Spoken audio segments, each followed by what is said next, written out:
what I've come to realize though is that I think what my podcast actually is about, and it's taken me a year to kind of figure it out, is it's pretty authentic, right? So this it's about authenticity. It's about real people doing pretty cool stuff. Like, and all doing it while having a normal life in terms of this, you're not a professional runner, I don't think, Mhm. right? This So is all fun and games for me. yes, exactly. And then so another thing I like to do is I don't like to know a lot about people's backgrounds, but I did today because I was like, all right, I gotta at least have something.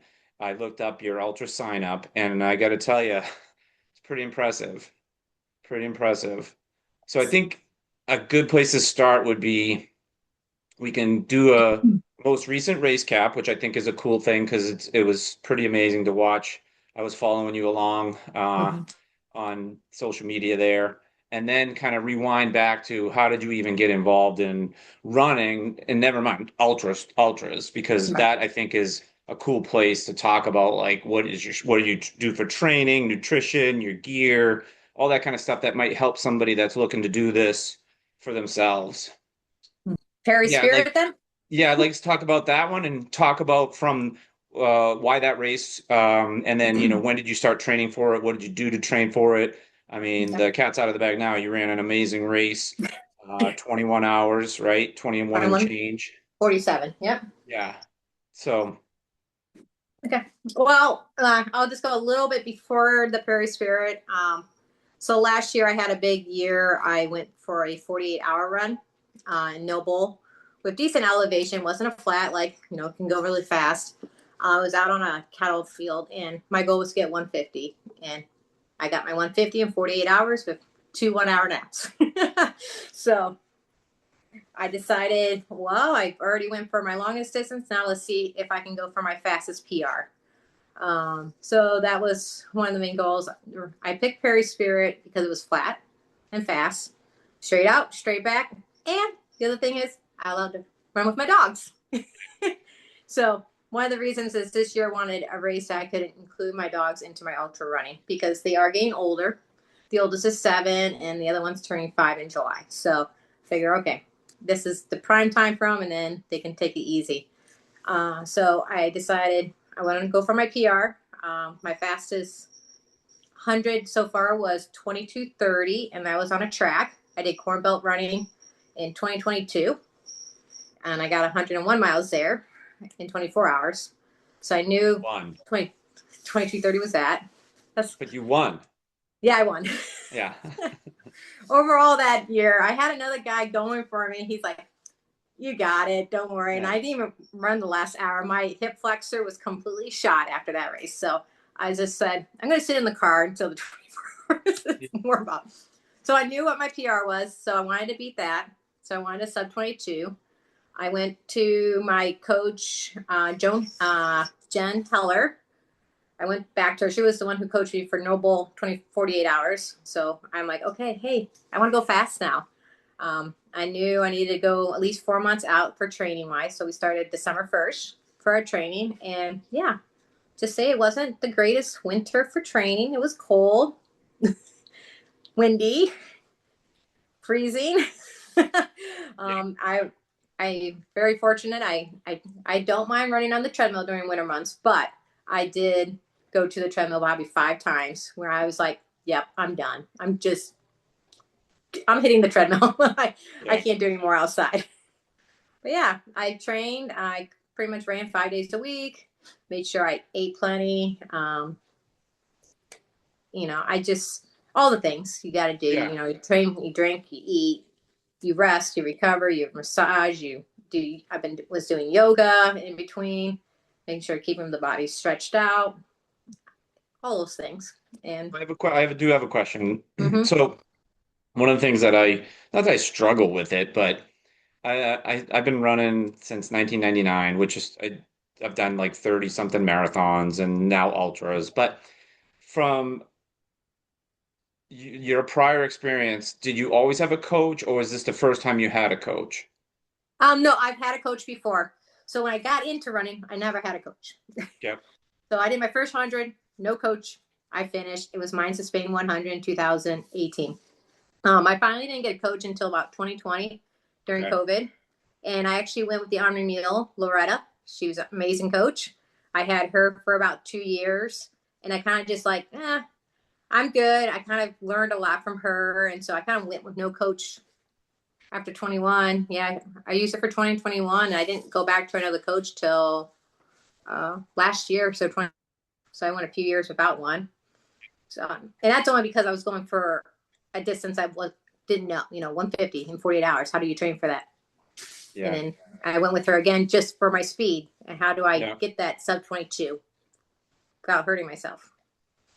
So, So I guess what I'm getting at is that, I've had on John DeDonker, who has done, he's going for his 10th Leadville finish this year. And he told me probably in 2016, 10, almost 9 years ago, he told me that what changed for him was getting a coach. So he got a coach and he got a nutritionist, and it just changed everything for him. And, I'm not saying I'm stubborn enough where I'm not coachable, but I always just struggle with, in your opinion, like it definitely was worth it, I'm guessing. well, I can hold myself accountable. If I put a Right. plan together, I can do it. Yeah. Now, will I push myself sometimes? Maybe not, but I know Okay. what I need to do. Yeah. But a coach means if she puts out, like she always put it out Sunday, and I had it for the week, so I'm always getting anticipating, like waiting Sunday night. Like, what's she gonna do to me this week? Because I should know, Yeah. but she'll throw in some. She always made it hard during the weekdays, so my weekends were nice, easy, long runs on tired feet. So, and that's what I loved about it. So then from a coaching standpoint in a program, or, I always tell people, if you have, there's a million programs out there. Mm-hmm. And like you said, you can do it on your own if you're motivated and you have discipline. But I feel like you could follow most any program. What was specific to going longer did you add into this one for the 150? Oh, for the 150, Yeah, like what you did you know, do differently? it was just pushing, like I said earlier, like she made sure those weekday miles were like hard and fast, getting my heart rate up. And so when I did my long miles on the weekend, it was, I'm on tired legs already. I'm not like, oh, I'm just going to go run 20 miles. And I didn't really push myself this week. I'm just doing 20. But one of the weekends for that 150, which I love, she kind of threw it at. She's like, I want you to run 50 miles. I said, okay, well, I'm going to run 50 miles, but in a 48-hour span. So I made a plan where I did a lot of hills because it was going to be hilly, and I broke it down where I ran like 3 times on. I started at, like, I think the race started at 2, so I started Friday at 2 and I ended it at 2 on Sunday, and I did 50 miles on and off. Like I actually did some in the middle of the night, so I was sleep and running, and it was fun. I enjoyed Yeah. that. Yeah, no, that's pretty cool. Um, I think that you mentioned it, and I said it in a bunch of podcasts before, it's the accountability. I really believe that accountability, like I got asked, I go to a gym and they do all personal training, and I think the benefit of the personal trainer is the accountability, right? Mm-hmm. Showing up. It's like joining a running group, right? The group will hold you Mm-hmm. accountable. Where were you? What are you doing? You should Yep. have been here, that kind of thing. So that's good to know. Because I'm considering doing it for next year. Getting a coach is what I'm Yeah. saying. And one of the things about this coach, and I know I ain't going to pertain to you, but for females, she worked around our cycle and when we're the strongest and when we're the weakest. So we weren't pushing to possibly injure ourselves. So she worked around all of that. Just and as we got older, too, I just turned 47 on Thursday, so it was nice to have someone that worked with my age. Yeah, yeah. Yeah, no, that's amazing. I guess I got to back up 1 second because I'm not sure how much you follow the ultra running world, but today at like 1 o'clock there's the backyard go one Mm-hmm. more BPN that was Yep. happening down in Texas, and Mark Dowdle, who I had on this podcast, he won, and I mean I was like from Friday at noon all the way till today going on Instagram to get the live feed to see what was going on and everything. And one of the cool things was the kid that came in second, and he's a kid, he's like 22 or 23, and Mark is too. Mark's 28, but his coach was there. This guy Kendall, I think I can't remember where he's from, maybe Costa Rica or something. But anyway, his coach was there, And it was just cool to see how he was getting coached, even, during this, ridiculous 3 days straight run. And then even after the race ended, he was posting stuff about, like they measured his electrolyte levels at the end of the race, like when he dropped at the end, like to see where he was at from a sodium and all that. So I was like, Hmm. man, that's pretty cool. That was pretty cool to watch. Oh yeah. My coach would have been there, but she was just came back from Texas the week prior. So, Okay. Well, but that's yeah. funny you say that. So now let me ask you this: in terms of being a woman and a cycle thing, do you ever factor in the dates of races that you're doing? No, I Yeah. will run through it. Some women do. Yeah. But honestly, sometimes I will not know. Like the first time I ran my first ultra was the Hennepin 50 in 2017, and my cycle started the day before. I was like, Yeah. where did that come from? So I'm Yeah. running my first 50 miler, which Yeah. I still was fifth overall female through that. And it's just Yeah. crazy. Like your body, women can go through a lot of things, Yeah. obviously, Yeah. but Oh yeah, way yeah. tougher than men. Way tougher. I swear by it. It's funny. Like I remember, and I don't remember what year it was. Let's say it was 97, 8, somewhere in that range. So I'm from Boston, and I would always go and watch the Boston Marathon or run the Boston Marathon. But Hmm. anyway, one year, I don't know if you remember, but Uda Pippig, I don't know if you remember that name, Uda Pippig. She was from Germany, but Hmm. there's a picture in the Boston Globe. She's running down Boylston to the finish, and just blood like down like her leg. Like you're like, oh my God, like you said, you got to just push through it, right? Nothing Hmm. you can do. It's just like when you're training, you don't know what the weather's going to be that day, and you got to go Yeah, train when it feels like -9, and you got icicles yeah, coming off of you. Or a yeah. few days, I ran straight into the wind during this last train cycle, and I ran from my house in Princeton to McCausland. Oops, sorry, the Oh cat. yeah, yeah, McCausland, which is about 9 miles, and I was going to run home. Well, my husband was doing the dog switching, so they can run. I jumped in the car after 7 miles. I said, "F this, drive me to McCausland. I will run home with the wind at my back." yeah. Sometimes you just have to like just submit and be like, okay. Yeah. Yeah, I think there's that whole like when I run with a group, it's do you want to run into the wind at the beginning or into the wind at the end? And I think what I like at the end, and the reason I like the end is because if it's Hmm. 20 degrees out with the wind chill of 0, Hmm. you need to warm up, right? So I would always want to run into the wind, and that's the first thing I Yep. check. I don't care what the temperature is around here. I look right at the wind, what direction it's running, and I'm like, okay, I got to figure out how to run perpendicular, right? Yes. Or some way, somehow, or you got to find some trees where it can block some of it. So.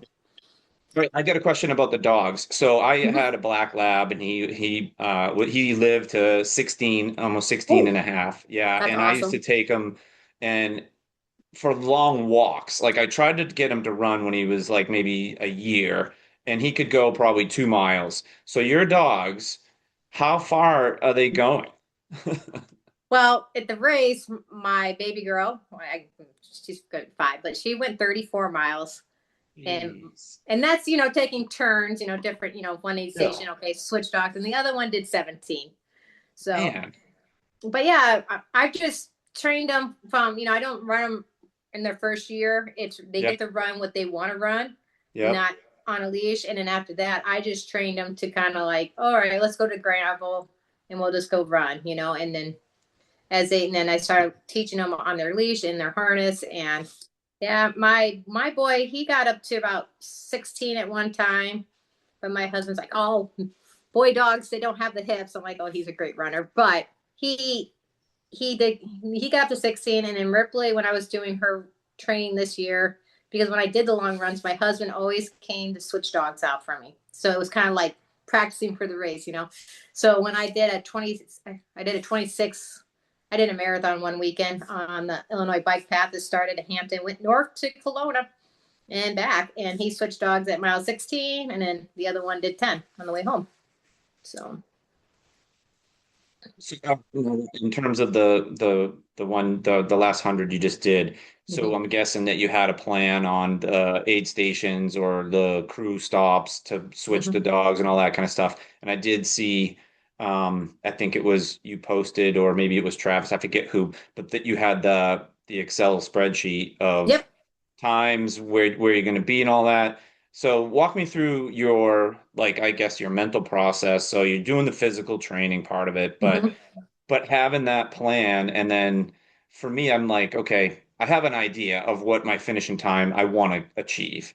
But in terms of like going mile by mile or aid station to aid station with times and stuff, do you like having that kind of pressure, I'd call it, right? Because it's like, what if you miss that? And then how does that mentally affect the rest of the aid stations or checkpoints and So this one was a little different for me because I knew it was flat, right? So I kind of knew I based everything off of what did I do on my long runs? What were my average paces for my long runs? So the most I did at one time was a marathon, and I knew I did that at like a 10:30 pace. So I hypothetically, and I use AI a little bit to help me figure out the pace. And I'm like, okay, if I run 11-minute pace, which I knew I was going to go faster than that at the beginning, but I didn't want to say I was going to because that would have been the pressure. If I would have went 10 and a half and then moved it on the back. So I went to 11-minute pace for the first 30 miles. I knew I could sustain that and at least definitely be sure, like, yeah, I'll have that. No problem. Then after that, as I got to the 50, I knew I would have to start slowing it down because I worked with a run walk pace. I mean, I started right from the beginning walk for a minute, run for six. And I knew I was going to do that till I was going to start. And I didn't know what it was going to be on the back end. It's all based on how I was going to feel. So I kind of just gradually slowed my pace down as it went, but I knew I wanted the end time of 22, which then I put 21:45 because I had that 15-minute window if I had to, and I only missed my thing by 2 minutes because I finished at 21:47. it's pretty cool. And so the run six, walk one, you used it for just for the 30, or did you do that the whole race? I went to about mile 34, 36 on that because all of a sudden my IT band started acting up. I Yeah. don't really get low points like that early on the point race, but mentally something happened. I don't know if it was my sodium was too much or too little because you never know because your hands swell no matter Yeah. what if it's Right. too much or too little. So when I got into the aid station at mile 41, I don't pout a lot and complain, but I sat down in a chair. I said, I don't know what's wrong with me. So they made me drink a whole bunch of water, force fed me, and then I was able to switch out dogs. And it wasn't the dog problem. And Ripley just kind of guided me for the next 10 miles, and I was fine. But I came to a low point. But when I hit that low point 6-1, I decided, okay, I need to start switching it up. So I went to like a 4-1, and then I went from 4-1 all the way through to 50. Brian Burke picked me up. So we kind of stayed to 4-1 until I got to Travis. There's 30 miles left. It was kind of more like it finally got to 3.5, 1.5. But I just waited for my watch to beep, and sometimes I'll look, oh, okay, I'm just gonna walk. But when I had my pacers, they knew, like if you looked at my spreadsheet, I had it with what the pacers had to get me to, what their paces was. Wasn't what my pace needed to be, but what their pace did. And then Burke did what he needed to do in his 18 miles. He kept me right on pace. And then Yeah. Travis was like, well, you must have put a boot up your ass because first time you saw me, I wasn't doing great. The second time I was doing a lot better.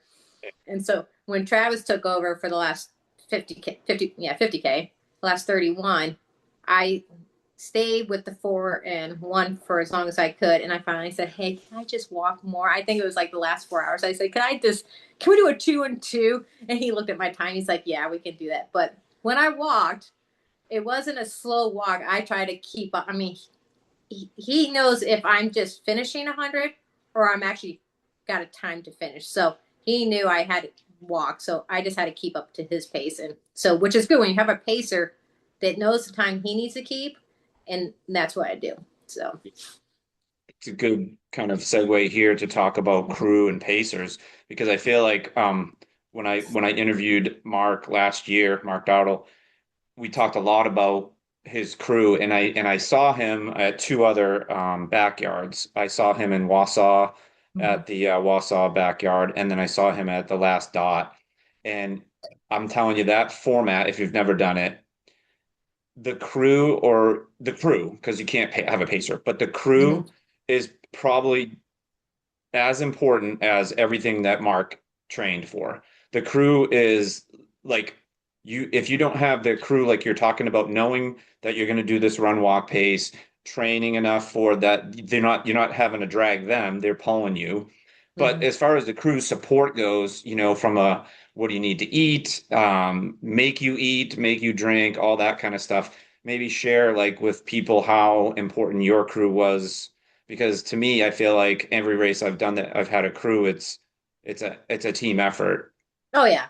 I mean, sometimes the crew can make or break you, honestly. And I made sure to communicate each time. Like I didn't want to waste too much time at aid stations because I had my watch set to eat every 45 minutes. So I had fig bars, granola bars.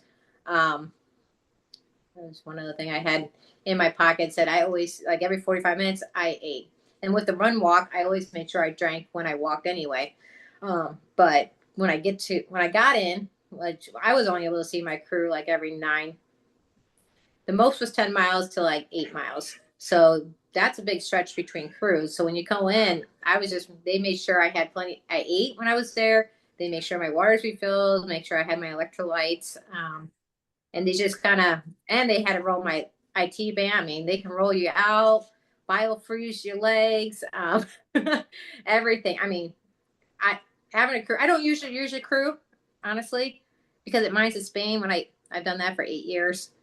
It's just I come into the aid station, I know everybody, I eat, they all check on me, and I just walk out. I do my thing. But this one, I needed it because they went from station to station and just made sure I was taken care of, and making sure that I wasn't trying to keep me on my pace too. Like, hey, you're doing great, you're ahead of schedule. Don't worry about it. Just keep going. So, You mentioned, I think, it was a 50 out, 50 back? mm-hmm. Okay, cool.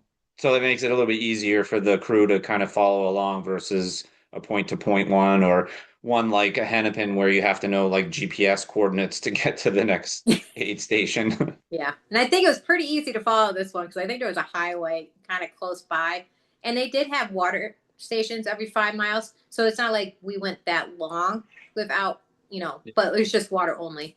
But that Yeah. was good to have.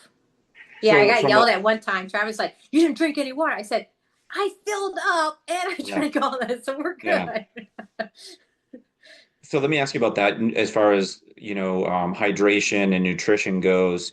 One, are you targeting calories per hour? Are you targeting carbs, or are you just eating because you're hungry or you need fuel? Like, did you have it that dialed in or not?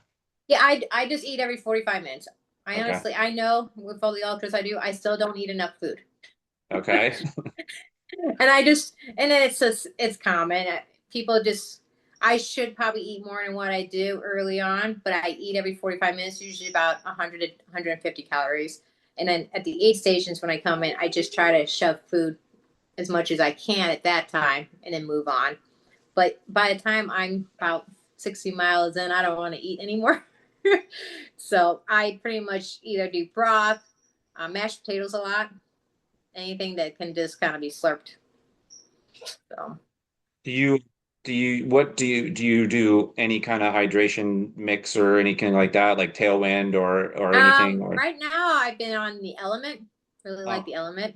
I yeah. do that or liquid IV, but Okay. I feel like the Element was able to give me more of the electrolytes and other things that I needed more than the Yeah. liquid IV. So that's what I did the Element pretty much all the way through 50 miles, I think, and then I did a few salt tablets on the back end because I think my It's sodium amazing. was. It's amazing how when you're running for a long time, when if I do tailwind, I'll have like a liter or a liter and a half, depending on how long. But then it's amazing how good water tastes after that. It's like, wow, this water tastes really good. Yeah. My only thing is I need to learn either I'm drinking too much or I'm not drinking enough because I pee a lot in an ultra. Especially on the back end. I feel like I'm peeing like every 15 minutes. You can ask Wow. Travis that. Yeah, that's wow. I know that, technology has come a long way in running and you can do all these tests, like you can do a sweat test. I don't know if you ever heard of that. Yeah. So Hmm. I don't know if you know, I've never done it. The best measure I've used is I'll weigh myself before and then after. And I mean, sometimes I could lose between 3 and 5 pounds of water on a long run if it's hot out. Hmm. So then all right, well, I gotta drink more. Yeah. What about gear? Like, are you using a hydration vest? Are you carrying like your waist pack, or Mm. how are you? So me, depending on what race I'm doing, since this one was a point to point, and I knew I would have to like make sure I had enough water and food between 10 miles. I wear a pack. So I have my Solomon 12-liter pack. I really like it just because I can do water, I can do element, and I have all my food. I've got my phone and everything else. Some races that I've done, which are loop courses, I just do a handheld and then I eat when I come in. So it just depends on what race I'm doing. But Yep. I prefer not to wear my vest, but it is what it is because all that just makes me sweat more. And honestly, it didn't bother me this last time at Perry Spirit because I was just used to having it because I was training with it. So when I, Which one is it, if you don't mind me asking? Is it the second skin or what is it which do you know? Doesn't matter. it's a skin 12-liter. Yeah. Yeah, I just And got it I got it 2 years ago. My friend was doing Cocodona 250, so I wanted to make sure I had a bigger vest to um, hold everything. So that Solomon, um, one of my friends had one, he bought one, and he said that if you use a bladder in the back, the hose comes out the bottom. Is that right? I yeah, don't know. Like it yeah, comes up. yeah. I think you can do the bottom or the top. I think it Oh, you depends. can I do, don't yeah, use a because bladder. yeah. Oh, you The only don't. the only time I've ever used a bladder was when I did Leadville, Uh-huh. and you need a bladder because that's the only way you're gonna have enough water going up and over Hope Pass. Yeah. What So year did you do Leadville? it's my only DNF. That was in 2021. I did great going up and over Hope Pass, but I only had 20 minutes left when I got over there, and I'm not a very fast downhiller. So I kind of knew I don't think that was the year I'm like, I should have tried, but I said nope. And I know Eric Strand, like big guy that's done Leadville all the year, he dropped because I'm like, Really? okay, if he's dropping, I feel look okay, I'm dropping. But that was the year I came back in and ran Mines of Spain and got third place. So I kind of glad I did that so I could have a good race for Mines because I knew I had my other big one coming up. So So you'd rather have a third place mines than a Leadville finish? No, that's yeah. okay. Well, And I is didn't think that that guy was going to Eric? happen, Is but my Eric? only, huh? Is he lead feet? Is that what his? Yeah, yeah, Yeah, okay. yeah. He's a big guy, right? Yeah, my only thing is, I was like, could I? I don't think I would have made it back to Leadville in time because that was the year they took the Pacers out. So That's I couldn't. terrible. I mean, I'm running Leadville for the first year, and all of a sudden you're saying I can't have a pacer to get back over. I was like, now if I probably would have had my pacer, which would have been Travis, he would have made me go. I made my own decision to call it quits because I knew I would. I just in my mind I didn't think I had the time to go back over and make it before midnight, even with the extra 20 minutes.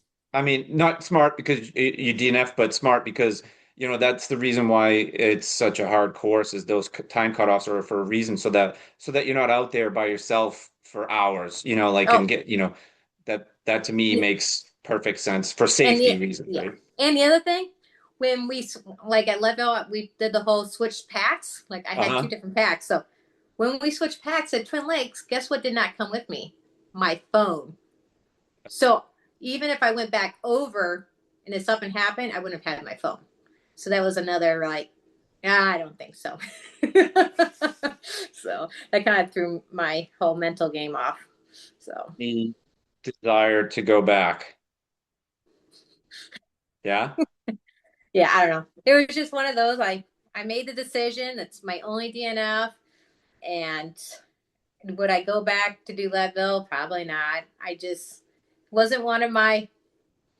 I mean, I love it. I'll go back, and I love going up and over Hope Pass. I can trek up that mountain pretty fast. I did really well.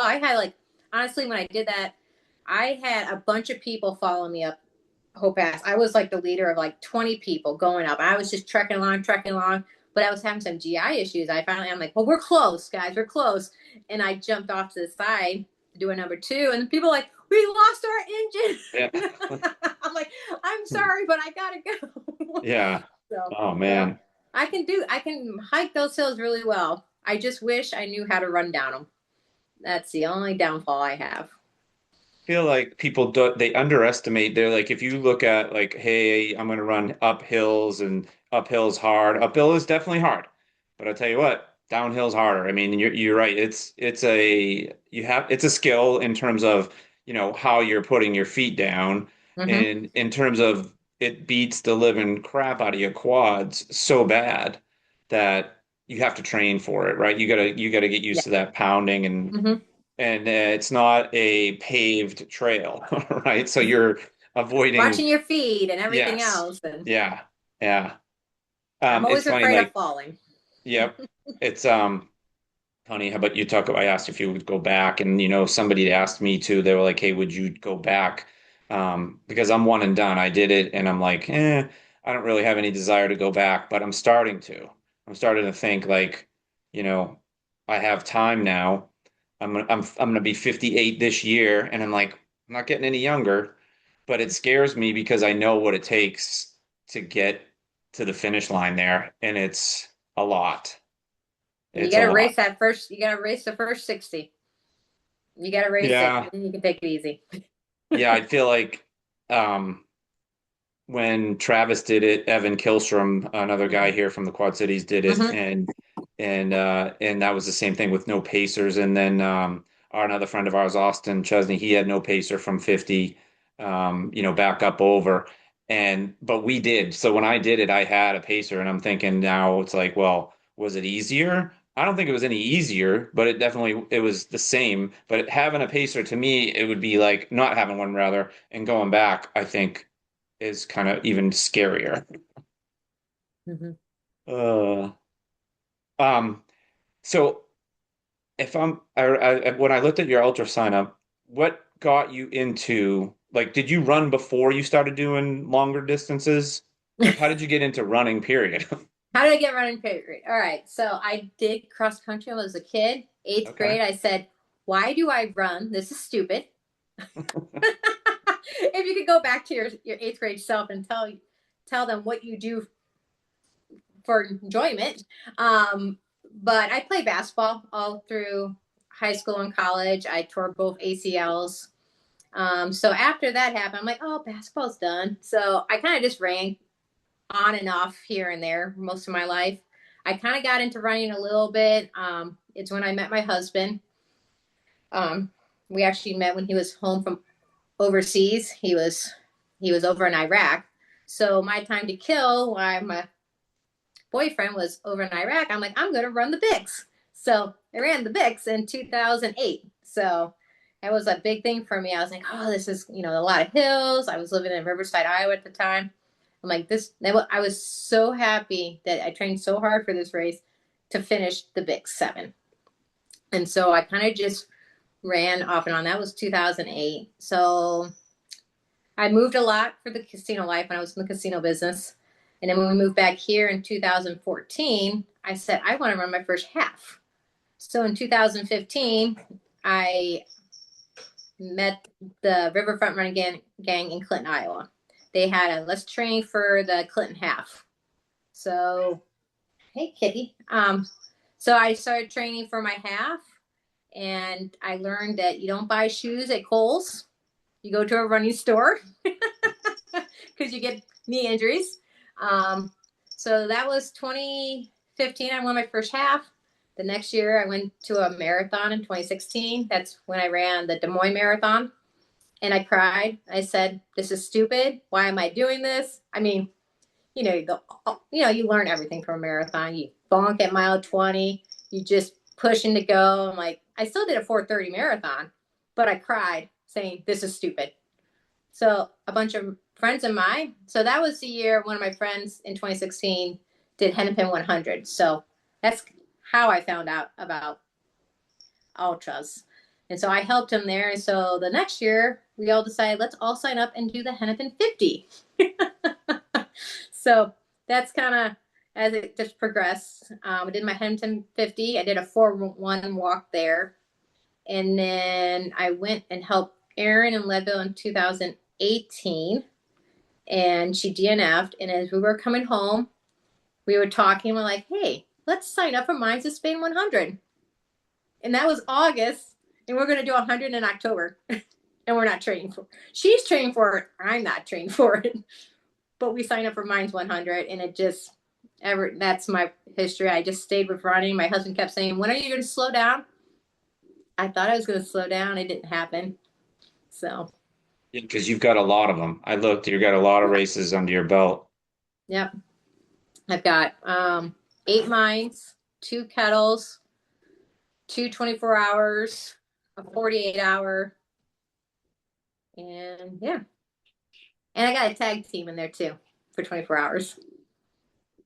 So, So I mentioned earlier the backyard, and I asked Travis this too, and I'll ask you, as far as like, okay, 8 mines of Spain. I mean, I feel like I did like I did the Chicago Marathon 9 times, and I'm like, yeah, I think I'm done with running the Chicago Marathon, right? I haven't run it since the ninth one. But so from a, you know, running long distance hundreds and fifties, ever think or consider, would you consider a backyard? It's a craziest format out there, but it's like one of the biggest growing kind of races right now. mhm. Sometimes I think about it, and it probably will all depends on the terrain of the course. Yeah. That would be me. I know. I shouldn't be picky about the terrain, Yeah. but if I know it's somewhat open, runnable, I might consider it because that's kind of what I put in my mindset when I did my 48-hour run. I ran for 2 hours. I got off my feet for a few minutes, for 5 to 10 minutes. I ran for 2 hours, and I kind of did that format, but more for 48 hours, just so I knew I could take some more time off my feet. But Yeah. I don't know. It just depends on the kind of. Yeah. I know what the format is, but it's the terrain for me. So. One I did was called The Last Dot Standing. I don't know if you heard of that one. Yep. Scott Coomer's. Is that Yep. Scott's? Yep. Yeah. It says so. That one's a little different only because it has point to point. So instead of like a loop where you come back to the same age, camp, this one you go from camp to camp and back and forth. So you have to kind of plan for that, meaning like, okay, I got to run 4.17 there, wait, and then start and come back, wait, and keep going back and forth. But if you want terrain that's flat, that's the one. And they have a 24-hour from Saturday to Sunday, and I think they have a 48 Saturday to Sunday as well. Mm-hmm. And it's a really cool one. I blew up like crazy on that. I thought I was trained, not trained enough, but it was 85 and humid during the Oh, day, and yeah, because I've that's never experienced cramping like that in my life. It was unbelievable how bad it was. is that in September So, or yeah, I can't remember. It is definitely in the fall, and I thought it was going to be cool out. It had been Mhm. cool that whole week except for that day. Right. No, I think I don't. I think I never even think about it because I've got mines in Yeah. October. So I Yeah. just my focus is because there's only 3 ladies left. It's done it every single year, so we're all committed to get it to year 10. So So, I actually, speaking of the committed and doing it every year, I just saw so Loud Thunder 50. mm-hmm. I think there's a bunch of 2. people. I'm not sure, two. Is it two that Yeah, are one's gonna? my good friend. Yep. Okay, okay, for the 50, right? Yep. Yeah, that's pretty cool. And that's I'm not an nervous. easy course. No, I know. I know. I've done the 50K, but we'll see what happens. I'm signed up and gonna run the 50 this Saturday, so Okay. Well, I'll be there volunteering. So okay. Cool. I'm really nervous. it's just, I mean, you just gotta. It's all depends on that what how much rain we get this weekend too, and Yeah. everything else. I've done the 50K there twice, so Yeah. when you say the rain, so like I know it was 2 years ago where Josh had to alter the Reroute it. course. Hmm. Yeah.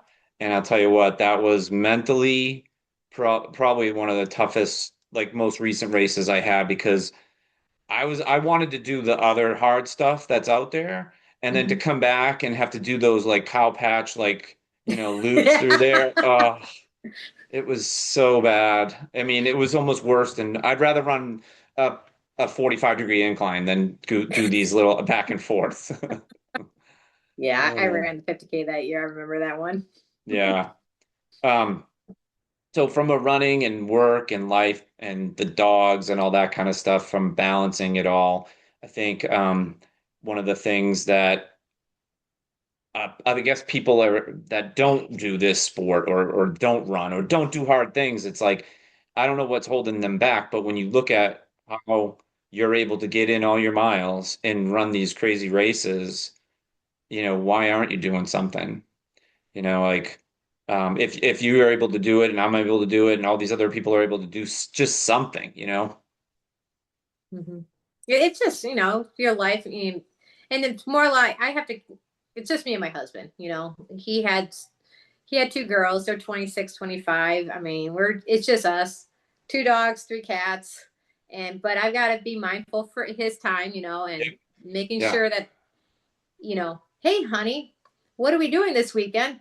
I have this. yeah, So do you want to do this here or there? And just so he's happy. And he's like, oh, she's always running kind of thing. And we just make it work. I mean, and especially like, okay, well, I have a down week. What do you want to do? Let's do a getaway or let's do something, you know, gotta make him happy. And he's a disabled vet, so he only works part time. So it's not like he's actually working. And I work for the Arsenal now after working the casino life. I worked for the casino life for 20 years when I started all this running. And so I was working weekends and holidays. So it was a little harder for me to get my long runs. Be like, oh, you got to run 20 miles before you go to work for 8 hours and be on your feet all day long. I'm right. like, oh, okay, coach. Yeah, yeah, um, now it's where I have weekends off, holidays off. I get more time off. I go and work earlier, so I'm off by 3 or 4 o'clock, or just I just make it work where okay, he knows I'm coming home, I'm going to run, or I'm going to come home, hang out, and then I'll go run at night or whatever, or when it's cooler out, because I gotta be mindful for the dogs too, the weather wise. yeah. They don't run as much in summer as they do in the winter months, but yeah, it's a balance. Yeah. And I got my family and he's got his family, so just make it work. That's how I look at it. And he hasn't Do yelled you? at me. I was supposed to take Yeah, it easy, and look where I'm yeah, at now. yeah, yeah. Do you go to the Arsenal?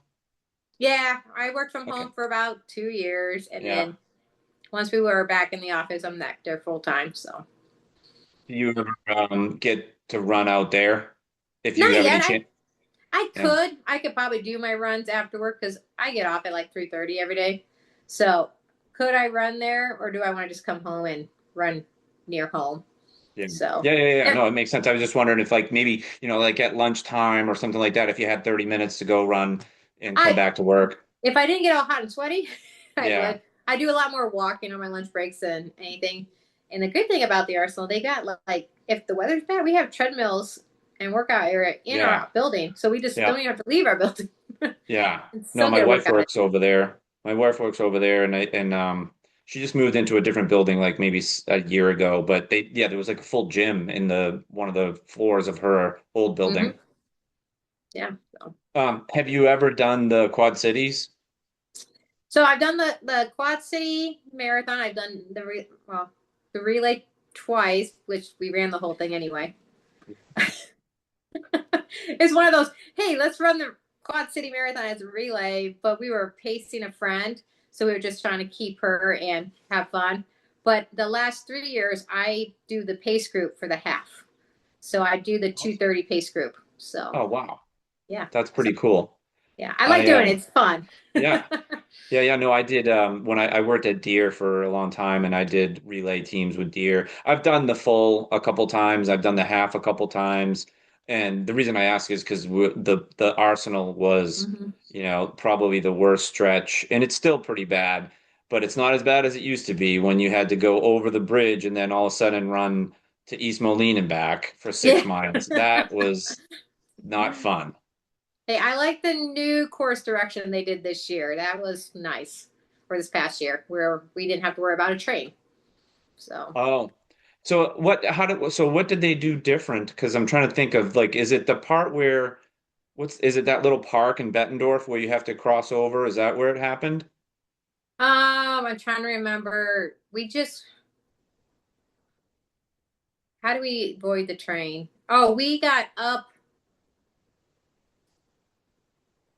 I'm trying to remember. I think we went into Davenport a little bit. That's what it was. We did instead of when you cross over the train tracks, we went into onto Second Street. It's one of the one ways or so. I can't remember, Yeah, no, but it it's was okay. great where we didn't have to worry about a train at all. Yeah, So, because the yeah. first year I did the pacing, the pace group ahead of me got through, and I'm like, okay, what do I do? Do I stick to the 2:30 and make people push, or do I just subtract the time? So I was thrown into a mix. I'm like, I don't know.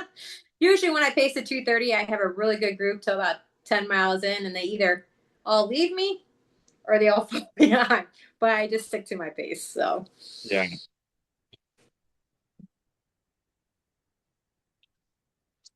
You're not following with them. I can see them, right? You see the Mm-hmm. group and you see the sign, and you're like, okay, the best feeling in the world is when you're at like 18 miles and you're passing the ones that you were like, oh, I should have been with that group, but you're passing them. That's Mm-hmm. pretty cool, but that doesn't happen that often. No. That's why I like just doing the half there. I don't know if I ever want to be the marathon pacer, but I like being a half because it's a little less pressure. I probably could do pretty good on the marathon, but I just like that 2:30. Nice and easy. Saturday night, and someone asked me, they said, hey, did you see the 100K national championships? I said, no, I didn't even know they were going on. And did you see what happened? Mm-mm. Okay, so do you know Jackie and Phil Young? Yes. Yeah, so Yeah. Phil ran the 100K national championship and he came in second. Did that just happen this weekend? Yeah, that was I, Saturday. I thought he just had an injury. Apparently not because he came in second. And this kid Brogan Austin, who you might know, Dan Austin. Yeah, I You know know Dan. Dan? Yeah, I know His Dan. son Brogan won. Oh, I did not know that was his son that did that. Yeah. Oh, So he's the 50, I mean the 100K. So Phil ran 62 miles at like a 6:20 something pace. It's yeah. insane. I can do that for 1 mile. Yeah, it would take me a couple miles to warm up to that, but I think, yeah, maybe.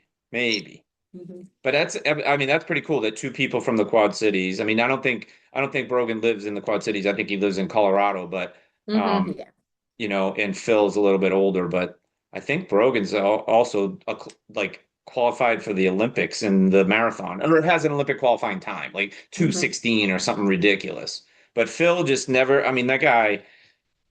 I just laugh every time I see his Strava. I'm just like, how is he doing it? And that's kind of like the question. I had Jackie on the podcast last week, and we were talking about that work-life balance, right? So you got two runners that are really Mhm. good.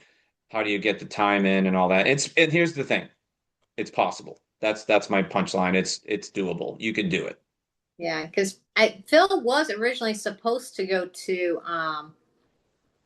Perry Spirit, but he had to back out for family issues.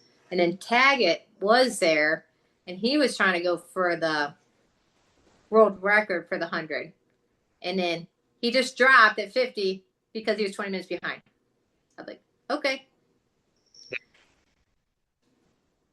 That's like, remember when in Boston, it was probably 2018 or 19, the year when it was really bad weather, like when Des Linden won, Yeah, yeah, yeah, I remember that. all the elite, and this is no, they're not slouches. I mean, they're world class Mm-hmm. female runners.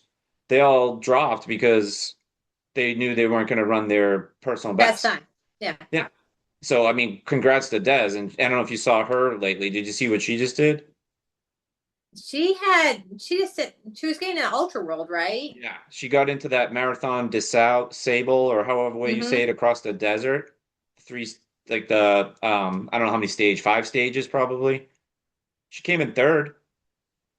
That's Yeah. unbelievable. I mean, the girl that won is that Boulay. I don't know Oh. her, but she. I mean, and she destroyed them second and third place. It was like hours difference, you know. Mm-hmm. But Des, I mean, I give her credit because she wins Boston because other people quit, but that's why you run the race. Yeah. Like I said, I got one DNF on my belt, and then there might be some days where I don't have a great race, like mine's last year. Who would have known they had to redo the route? Then we get a hell of a rainstorm that night, which I did my longest loop ever out there. Like, it took me 8 hours to do 20 miles because it was just a muddy mess. Yeah, And but you get it done. I mean, I didn't get the right. time I wanted, but I still finished sub 30. So I'm like, okay, Yeah, I'm good. right. Yeah, that's pretty awesome. So then I looked, I think, so then what is your next, so August is your next race, it looked like August, or maybe not race, but that Ultra. That's on Ultra Oh sign yeah, up. my SoCo, I love it just because Sky County is like 15 minutes from me. So And you do the 10 miler or are you doing the 50K? I have the 50K right now. Okay. Yeah. So I switched. I DNF'd. So I had a quick funny story. The first year Josh did it, I think, I got lost for 4.5 miles. I just Oh, kept you're one of doing, those? Did yeah, the I just loops? kept doing that same. And I was like, I know I saw this bench. And I was like, what am I doing? And I couldn't figure out where I went wrong. And I was so frustrated. So I got back after the second lap and I was already at like 26 miles. And he said, "Oh, you can just, go run down here and come back." I was like, "First of all, I'm not running another 10-mile loop." I mean, that was very quick. I was so pissed. It was really hot. I don't know if you remember. It was like Oh it yeah. must be 3 years ago. It was super hot. I was Oh, dying, and I was so mad. But that was I DNF'd. But then I switched to the 10 miler, and I love that race. That 10-mile race is one of my favorites now. I did it 2 years yeah. in a row. I remember when people did that loop because I did the 50K. And so Travis ran down the hill and I'm yelling at Travis. I said, "Did you turn right? Did you turn right?" And he made a left. He did a loop just like you. I turned right. And I thought I was off course. I'm like, I know this course. Why? What happened? Because a lot of people just went down that hill so fast that the next thing they saw was just the next flag over. Yeah, So instead of going yeah, up, yeah. Oh, I was so mad. I mean you it. must have felt like the Groundhog Day just over and Oh, over again. I swear, and I don't know if you remember, but like at the top of the next hill or whatever, there's like a cement bench, and I was just like, Mm-hmm. I've seen this. I just saw this. Like, where am I lost? Is this another bench? I'm like, what is going on? Oh, so mad. That's a great. I love Josh's race there. That's a great one. That one and Yeah, the Loud Thunder. I was happy when he decided to do it because I was already running a Scott County a lot because it's like the closest trails to me, and I love how there's different terrains you can. And once he made that a race, I was like, score. One So, day before, but I didn't even know like so when you go by the golf course and you're coming down the hmm street. I had hmm no idea that trail was even there. Like that yeah, left off and there. And I was like, oh my God, like I had no idea. I'm the kind of guy that when I go on the group runs with other people, I still don't know my way around. I don't even know my way around like Sunderbrook or Illinois Wick oh, or that whatever. one I know. I just I don't know what it is. I just Thunderbrook, I just don't run there enough because it's a little farther away, so I yeah. don't know that one very well. But I know Scott County. I won't get lost there. So, Yeah. No, it's a big, we used to do the roads. We would just run the roads out there because of the hills. And in the hmm summertime, it was so hot, good training. hmm But so you got the 50K yep. and And then then, and then did you have another one? I thought you had another one in there. I have the mine's a Spain trail race half. Oh, that's right. Okay. That's right. That's right. Yeah. And now when did he start doing that one? Like he added that one recently, right? Like within the last 4 or 5 years? No? That one's going 11 years strong. It's Oh, like his okay. oldest one that he's had because he's from Dubuque. So that's one that's I don't. The reason I never did it that many times because it's always found on my. It always landed on my family reunion. But since we don't do it anymore that weekend, I ran it last year and I'm running it again this year. So Never done it, and we talked about a bunch of guys here. We talked about like if why why do 100 in Colorado? Why don't we just do Mines of Spain? you should. I know. It's not an easy 100, I'll tell you that. No, I know people that have done it. I know people that have paced and everything like that. And but it's right there. That's the thing. It's so easy. It would be so easy to do, right? Yep, and Maybe you it's can on. train on it, and you just Yeah, go do loops yeah, there. And I don't know. I so happy that was my first 100. I was born in Dubuque, by the okay. way. So my family's from there. We just didn't live there very long in my life. I was only a baby when they moved around a lot. So I'm just glad I was back in my home, my birthplace, and I just go back every year. So. Two questions for you. One, Mm-hmm. we talked about coaching, we talked about nutrition, we talked a little bit about gear. We don't need to talk about shoes because it's all personal preference and style and all that kind of junk. But in terms of cross training or weightlifting or any of that, do you do strength training? Yeah, I try to incorporate that. So I've been trying to do that twice a week. If I Okay. do, some days it's just one. And if Yep. I'm in a heavy cycle, like not like my train cycle, like Training cycle. heavy Yep. mileage, and then I Hmm. won't. Just I try to fit it in when I can. Especially as women age, they say strength training is part of the way to keep fit. So I try to put that in like 2 to 3 times a week now that I'm not training for something right now. So Yeah. And do you do weights? Do you do body weights? Do you do like I heavy I do dumbbells. I dumbbell? just, Okay. basic, all the core muscle groups. So Yep. legs, arms, biceps, triceps, Yep. traps, all that. And I do it to like 3 to 8 reps to fatigue. So, and I got those adjustable dumbbells that where you can go from 5, 10, 15, 20 all the way up. Yep. So that's kind of how I do it. We do have uh, dumbbells, bar downstairs, but I don't do that too many times. Yeah. Okay. Um, and then I guess actually I have two more. One other one is treadmill versus outside versus is it does it help you? I mean, I am a anti-treadmill guy only because I used to run a lot on the treadmill like way Mm-hmm. back, like 20 years ago, 15 years ago. But I would always get hurt and I would always have Achilles because my foot was always, you're not really kind of following all the way through and people say incline this and that. I can walk on the incline treadmill Mm-hmm. for hours, 3 hours. I'm fine with that, but I can't run on it. How much training do you do? Like you said, in the winter, sometimes it's a necessary evil, but do you use the treadmill in your current training if it's not bad outside?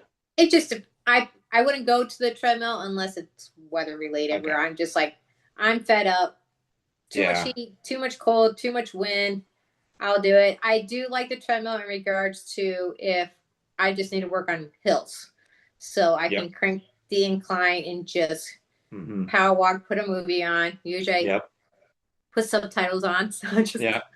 pretty much reading the subtitles because I don't mind. I like the treadmill. I used to be big time treadmill because I used to not ever go outside when temperatures were below 30. Now I just go out no matter what because I'm Yeah. just, if you can dress for it and the Right. wind's not bad, it's all about the wind. Yep. It's doable. And my Yeah. dogs prefer the cold than the heat. But yeah, Yeah. to me, I've had the treadmill now since we moved here. So, and it gets its use. It's not a coat hanger. So, Yeah. All right. Now, you mentioned it, I think, once or twice, and it intrigued me. I didn't know you worked in the casino. You said casino business, I guess. yep, What what did 20 you years. do? All right. So I got a confession. We go to the casino here, probably too much. But I love it. I mean, I love it. My wife and I, we just play slot machines. It's fun. I used to play Mhm. table games and all that back in Boston and like Mohegan Sun and the um, Foxwoods Casino. But Rhythm City, the Isle, we'll go Bally's. Um, but Yep. so how did you get involved in that business? So I did it for 20 years. Yeah. I never thought I was leaving. I'll tell you that. But after college, I had business degree. What do you do with a business degree? You can go anywhere. I just needed money at the time, and I worked at it was on the Mississippi Belle when I was on a boat. Oh yeah. That was in 2002, no, 2003. Um, so I became a dealer, and the casino manager at the time said, you're overqualified to be a dealer. I said, I just want a job, and this looks Yeah. like fun. I like to talk to people, and I love cards. So he hired me, and then I worked at Clinton for 3 years, and then they opened. It was for the keel management, so they went and opened Riverside in 2006. Yeah. So then I went over there, became a shift manager, assistant shift manager. Okay. I trained the dealers. So then I Oh became the wow. so I trained blackjack, craps, roulette, all Yeah. those party games that you see. That's what I did. I was there for 5 years at Riverside. Then we moved up to Sioux Falls, South Dakota. But we Wow. stayed in Iowa. It's Larchwood, Iowa, actually, Grand Falls. Yep. And I was there for 3 years. I was a shift manager up there. And then I came back here in 2014 when Rhythm City was bought out by the Keels, the boat, and they went land base. So I was with them on the boat, was with them at land base, and then I left there 3 years ago. Personal reasons. I finally got to the point where I couldn't. I was director of table games. I overseed all the tables at Rhythm City. I had 100 employees. One day, my neighbor posted, "Hey, there's a civilian job at Rock Island. Doesn't usually come open." I was like, "Okay." I wasn't Yeah. gonna leave my job. Yeah. So I applied and I got hired, and I took a little pay cut the first year. Second year, I was making what I was making at the casino, and I had weekends and holidays off. I couldn't beat it. That's And awesome. and then I have to worry about 100 employees of, Yeah. are they coming to work today or not? Yeah. So yeah, I know all the ins and outs of a casino life. So I'm going to be texting you a lot now after this. so Mm. All right. Well, I don't want to take up too much of your time. I oh, really appreciate you doing this. I think you're an amazing runner. I'm really I'm following you now, so I don't know if I haven't followed you on Strava yet, but we'll have to get together. I told Travis after we did our podcast, we still haven't run together. I'm like, we gotta get out there and hit the trails at some point. Maybe yeah, run definitely. Scott County or something like that. But Or a line away. yeah, I'll So see you on Saturday. Where are you going to be volunteering? I'll be at the main aid station. So Okay. depending on the weather, I'll probably just be in my raccoon outfit. So Okay. I won't be So you hard to won't be miss. hard to find. Okay. All right. I'm always that Actually, I do I'm have a always that question about person it. with, like, I'm always upbeat, go lucky. Everyone knows who I am. Yeah. So Okay. All right. I've done that course or been out there 3 times. hmm What do you recommend? And this is like after watching the backyard today and all the weekend, I was like, it rained so much there. They had this platform, whatever. Long story. It's gonna be wet no matter what. hmm Um, what do you recommend where the best place to set up is? Because those 3 years we've done it, like I'm just picturing the start and finish, and I can't remember which way the 50 starts, like whatever. But anyway, say you're at that structure, right? Yep. And you have to go through the little chute. We've been in the grass, like just right there, like heading towards the Yeah. park. So I don't know what's the best place to set up, you think? So you got the structure, you got to run by it every time, right? Yep. So when you run out, there's a path that goes out and there's a bunch of grass right there. So Yep. you're always That's going to hit that, and that you'll be perfectly fine there. Because when you're coming in from the south side, there's yep. not much room between where it's fenced off to where you're going in. So Yeah. you're better off just that path that you're going to see it right away. I'll be Yeah, there yeah. at before No, 6 o'clock. Yeah. that's where we usually set up, but I'm just wondering if it's because it's all grass, if it's going to be wet, is there a Oh, different area I think where, even the year it was all wet, and yeah, it I don't think it wasn't was that terrible. bad. Yeah, you're right, Yeah. it wasn't. I was just thinking of it And like, I that mean, was a lot of rain. I'm gonna probably bring a tent. I don't know. You never know. I don't think it's supposed to rain Saturday though. No, no. So at least as of right now, that Right. can always change. Yeah. And I don't know if you saw, it looks like it's like 70 something all week, and then it goes to like 50, and I'm like, 55. thank Yeah. God, I don't want 70 anything ever. Hmm. Yep. No, I think it'll be fine. I hear it drains pretty well over there too. It's just the South Loop is where it's gonna get you, and that's where the steep hills are at, Yeah, I'm in looking my forward mind. to it. Yeah, no, they are. I mean, they're brutal. That one where you run, no, you can't run, where you walk up to the street and back down that like one little just to Hmm. piss you off. Mm. Yep. All right, well, I really appreciate it. Thank you so much for doing this. Hmm. And like I said, I'll see you on Saturday. I'll be all Oh yeah. nervous and Oh, you'll be anxious. fine. Just get it done. Yeah. All right, thank you. You're welcome, John. You All right. take care. All right, you Okay. too. Bye. Bye.